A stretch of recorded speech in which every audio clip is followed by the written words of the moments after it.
রক্তের রং লাল, গাঢ় লাল, কালচে লাল আরও অনেক রকমেরই হতে পারে। কিন্তু নীল হওয়া কি সম্ভব? একেবারেই সম্ভব। পৃথিবীতে এমন একটি প্রাণী আছে যার রক্ত লাল নয়।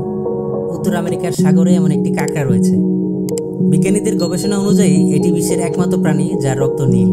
এটিকে বলা হয় লিমিউলাস বা অশ্বক্ষুরাকৃতির কাঁকড়া এবং রক্ত মানুষের জন্য অমৃতের মতো কাজ করে। বায়োমেডিক্যাল ইন্ডাস্ট্রিতে এই কাঁকড়ার রক্ত ব্যবহার করা হয়। প্রতি লিটারের দাম প্রায় 10 লাখ টাকা।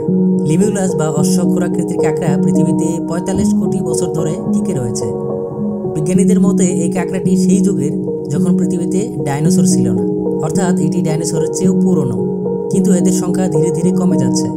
গবেষণায় দেখা যাচ্ছে চিকিৎসা বিজ্ঞানে এর রক্তকে কাজে লাগাতে গিয়ে প্রচুর পরিমাণে শিকার করা হচ্ছে, ফলে এর সংখ্যা হ্রাস পাচ্ছে দ্রুতই।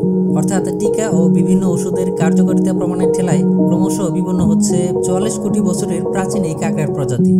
জীববিজ্ঞানীদের মতে এই নীল রক্ত চিকিৎসা বিজ্ঞানে অত্যন্ত জরুরি একটি উপাদান। নীল রক্তের বিশেষ জীবাণুনাশক ক্ষমতাকে কাজে লাগিয়েই পরীক্ষাগারে বিভিন্ন ওষুধ প্রতিষেধক তৈরি করা হচ্ছে। সেজন্যই প্রতি বছর হাজার হাজার লিমিউলাস বা অশ্বক্ষুরাকৃতির কাঁকড়া ধরে তাদের থেকে নীল রক্ত সংগ্রহ করে বিভিন্ন ওষুধ তৈরি করে চলছে প্রস্তুতকারী সংস্থাগুলো। চলতি বছরের রিপোর্ট অনুযায়ী প্রতি বছর নীল রক্তের জন্য 5 লাখেরও বেশি লিমিউলাস কাঁকড়া মারা হয়। এখন প্রশ্ন আসে, কেন এই লাল কাঁকড়ার রক্ত নীল?